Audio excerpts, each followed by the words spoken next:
Everyone, welcome to my channel. तो आज हम जो पोएम पढ़ने जा रहे हैं उसका नाम है the sun rising by John done.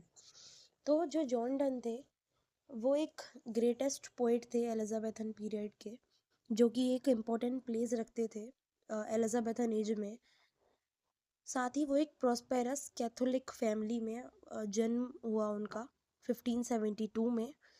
साथ ही उन्होंने एडमिशन लिया at the age of 11 Oxford University में, और बाद में वह पढ़ाई के लिए कैम्ब्रिज चले गए।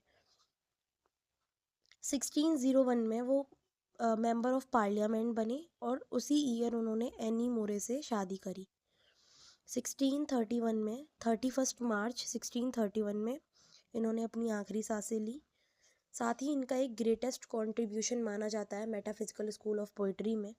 साथ ही इन्हें लीडर और फाउंडर भी माना जाता है उस स्कूल का। It means metaphysical school of poetry का।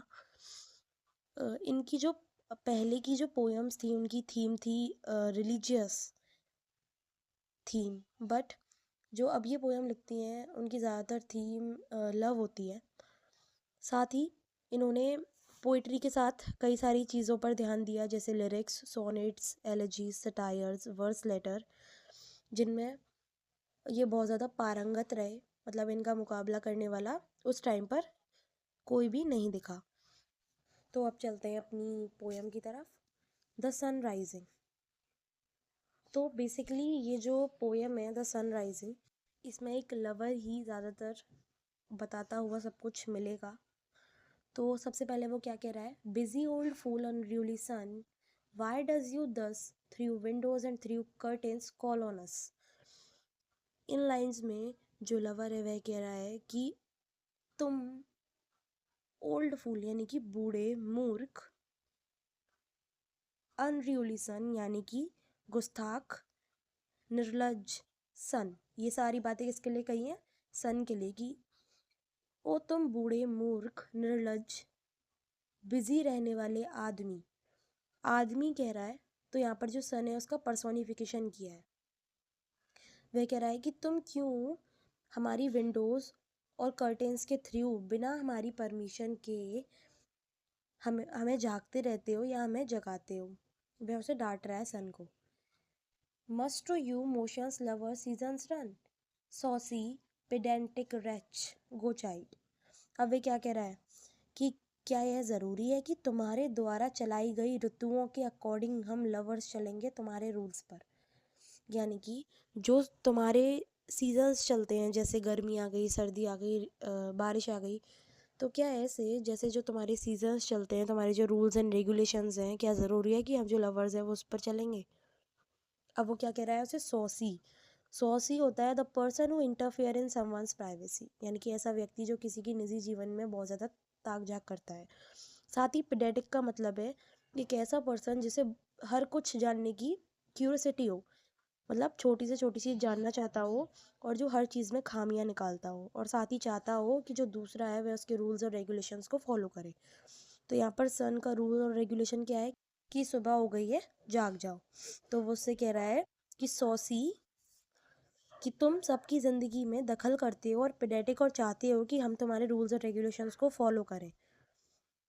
अब पूरे स्टेंजा को समझते हैं कि ओ तुम बूढ़े मूर्ख बिजी रहने वाले गुस्ताख निर्लज पेडेटिक ज्ञानी रेच यानी राक्षस, जाओ, एंड जाकर चाइल्ड यानी जाकर फटकारो। किसको फटकारो, लेट स्कूल बॉयज़, उन लड़कों को जो स्कूल जाने में लेट हो गए हैं और अभी तक तैयार भी नहीं हुए। तो जाओ तुम उन्हें जाकर डांटो, हमें मत सताओ, क्योंकि जो तुम्हारे रूल्स हैं वह हम पर, हमारा जो हम लवर्स हैं उन पर नहीं चलेंगे। साथ ही जाकर किसको डांटो, सोर प्रेंटिसेस, यानी कि खास तौर पर उन अप्रेंटिसेस को, उनको जाकर के डांटो जो ट्रेनिंग के लिए कहीं दूर बाहर गए हुए हैं और अब तक सो रहे हैं, उन्हें जाकर जगाओ। और साथ ही किन्हें जगाओ, go tell court huntsman that the king will ride, और जाकर जगाओ उनको जो राजा के साथ शिकार पर जाते हैं कि उठो, जाकर जल्दी से तैयार हो जाओ, तुम्हें शिकार पर जाना है राजा के साथ, तो उन्हें जाकर जगाओ। साथ ही call country ants to harvest offices, country ants का क्या मतलब है? आंट्स का जो होती है चींटियाँ, उनका क्वालिटी क्या होती है? Hard work. तो यहाँ पर मेटाफर यूज़ हुआ है। जो फार्मर्स हैं, किसान, उन्हें कंट्री आंट्स इनडायरेक्टली कहा गया है। अगर यहाँ पर उन्हें डायरेक्टली कहा जाता लाइक वगैरह लगा के तो यहाँ पर सिमिली होता। तो बेसिकली वह कह रहा है कि तुम जाकर किसी जगह फार्मर्स को, जिन्हें अपनी फील्ड्स में जाकर काम करना है। और फिर वो क्या कहता है, love all alike, no season knows nor climate nor hours days months which are the rags of time. वह कह रहा है कि जो लव है वो पूरे साल या हमेशा एक जैसा रहता है, उसका कोई क्लाइमेट सीजन नहीं होता, ना वो घंटे जानता है, ना दिन, ना महीना, कुछ नहीं। ये जो सब है ना, सीजन, क्लाइमेट, आवर्स, ये सब क्या है? ये रेग्स हैं, चिथड़े हैं समय के। ये सब आएंगे और जाएंगे, बट लव रिमेन्स कांस्टेंट। जो लव है वो हमेशा परमानेंट रहेगा, कांस्टेंट रहेगा। Your beams so reverent and strong.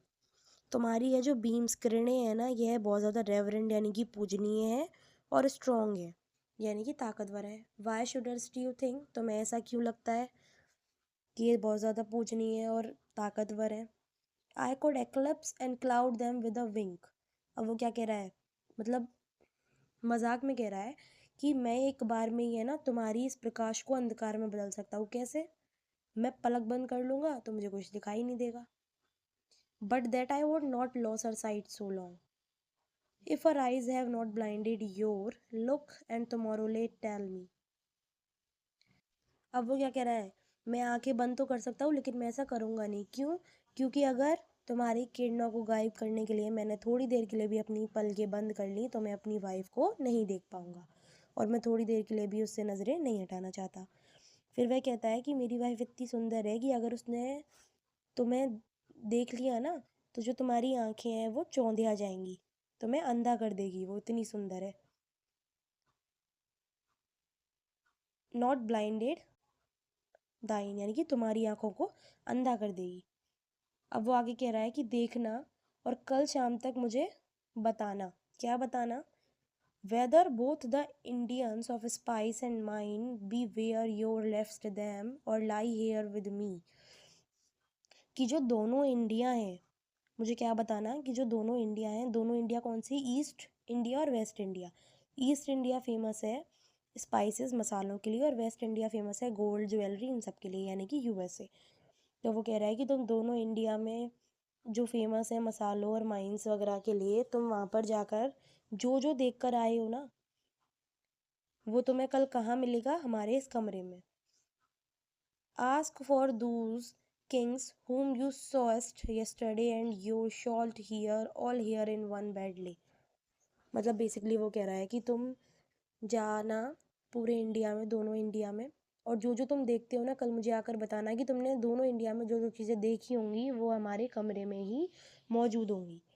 और साथ ही तुम उन राजाओं से पूछना जिनको तुमने कल देखा था, लेकिन वो राजा तो तुम्हें वहाँ मिलेंगे ही नहीं। क्यों? क्योंकि तुम सुनोगे उन सबकी आवाज़ यहाँ हमारे इस कमरे में, क्योंकि वो हमारे इस कमरे में स्थित होंगे, इसी वजह से तुम उनकी आवाज़ यहाँ पर सुनोगे। All here in one bed यानी कि वह सब हमारे इस एक ही बेड पर उपस्थित होंगे। इधर इस पूरे पैराग्राफ में वो जो लवर है वो यह समझाने की या कहने की कोशिश कर रहा है कि जो पूरा संसार है, वर्ल्ड है, वो लवर्स के कमरे में ही स्थित है। She is all states and all princess I nothing else is. वह कह रहा है कि जो मेरी वाइफ है वह इतनी सुंदर है कि सारे जो स्टेट्स वगैरह हैं, जो प्रिंस और प्रिंसेस है, वह खुद है। मतलब जो सारे स्टेट्स या प्रिंसेस वगैरह हैं वह इसके बराबर हैं। Princes do but players compared to this, all honors mimic, all wealth alchemy। इसके सिवा कुछ भी नहीं है, मेरी वाइफ के सिवा। मतलब जो मेरी वाइफ है ना, उसके अलावा वर्ल्ड में कुछ भी नहीं है। हाँ, प्रिंसेस हम मानते हैं कि हैं प्रिंस प्रिंसेस, लेकिन वह हमारे साथ हमारे कमरे में खेलते हैं। अगर कंपेयर किया जाए तो यहाँ के सामने, मतलब ये जो हमारा रूम है, हमारा जो बेडरूम है, ये जो लवर्स का कमरा है, इस जगह के सामने जितने भी ऑनर यानी कि सम्मान है दुनिया के, वह सब क्या है? मिमिक, बनावटी, और अल्केमी यानी नकली हैं। सिर्फ असलियत तो क्या? Spend time with lovers. Thou, son, art half as happy as we, is that the world's contracted thus.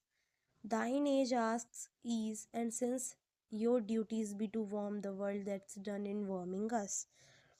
तो वो क्या कह रहा है कि हम जितने हैप्पी हैं ना सन, तुम उसके कंपेयर में आधे भी खुश नहीं हो। सन से कह रहा है कि तुम आधे भी खुश नहीं हो जितने खुश हम हैं, क्योंकि यह जो पूरा संसार है ना, यह कॉन्ट्रैक्टेड यानी कि सिकुड़ कर हमारे कमरे में आ गया है, और हम इसके कौन है, ओनर यानी कि मालिक हैं। तो इसी वजह से इस चीज़ से कंपेयर किया जाए तो हम तुमसे कई ज़्यादा खुश हैं। अब वो आगे बोल रहा है कि तुम जो हो ना वो ओल्ड एज हो गए हो। तुम्हारी जो एज है, दाइन एज आस्कीज, जो तुम्हारी एज है अब वो आराम मांगती है। तुम्हारी जो एज है उसे तो आराम की ज़रूरत है। अब क्योंकि तुम्हारी ड्यूटीज़ भी ऐसी हैं कि पूरे संसार को तुम्हें ब्राइटनेस देनी होती है, गर्म करके रखना होता है, वार्म करना होता है। तो अब वो क्या करता है, वो उसे एक सुझाव देता है कि क्या करो तुम, to warm the world that's done in warming us. तो तुम क्या करो, तुम जितनी भी रोशनी या तुम्हें वार्मनेस देनी है ना, तुम यही हमारे कमरे को दिया करो, क्योंकि पूरा वर्ल्ड यहाँ है हमारे कमरे में। तो अगर जो हमारा रूम है वो गर्म होगा तो जो पूरा वर्ल्ड है वो खुद ब खुद गर्म हो जाएगा और तुम्हारी ड्यूटीज़ भी पूरी हो जाएंगी। Shine here to us and your art everywhere, this bed your centre is, these walls your sphere. तो अब वो कह रहा है कि हमारे बेडरूम में ही शाइनिंग फैलाओ, तो जो पूरा वर्ल्ड है वो खुद ही शाइन हो जाएगा और तुम सब जगह पहुंच जाओगी। अब वो कह रहा है कि यह जो बेड है यह तुम्हारा केंद्र बिंदु सेंटर है, और यह जो वॉल्स हैं यह तुम्हारी स्फीयर है। तो पहले के टाइम में बेसिकली माना जाता था कि जो सन है वह अर्थ के चक्कर काटता है। तो वह कहता है कि तुम हमारे रूम के चक्कर काटो, जैसे कि जो सन अर्थ के चक्कर काटता है, तो तुम्हारी जितनी भी ड्यूटीज़ है वह पूरी हो जाएंगी। तो पहले के टाइम पे गलत समझते थे। तो वो कह रहा है कि जैसे सन अर्थ के चक्कर काटता है, तुम वैसे ही हमारे रूम के चक्कर काटो, तो तुम्हारी जो ड्यूटीज़ वगैरह है वो खुद ब खुद फुलफिल हो जाएंगी। तो साथ ही साथ ये जो हमारी लास्ट की 2 लाइन है, ये सबसे ज़्यादा फेमस लाइन है हमारी इस पूरी पोएम में, और सबसे ज़्यादा इंपॉर्टेंट लाइन भी है। कॉन्क्लूज़न निकल रहा है क्योंकि यहाँ पर हमारा, तो ये थी हमारी पोएम। अगर आपको कुछ भी समझ में नहीं आया हो रिलेटेड टू पोएम, तो आप मुझसे ज़रूर कमेंट करके पूछ सकते हैं।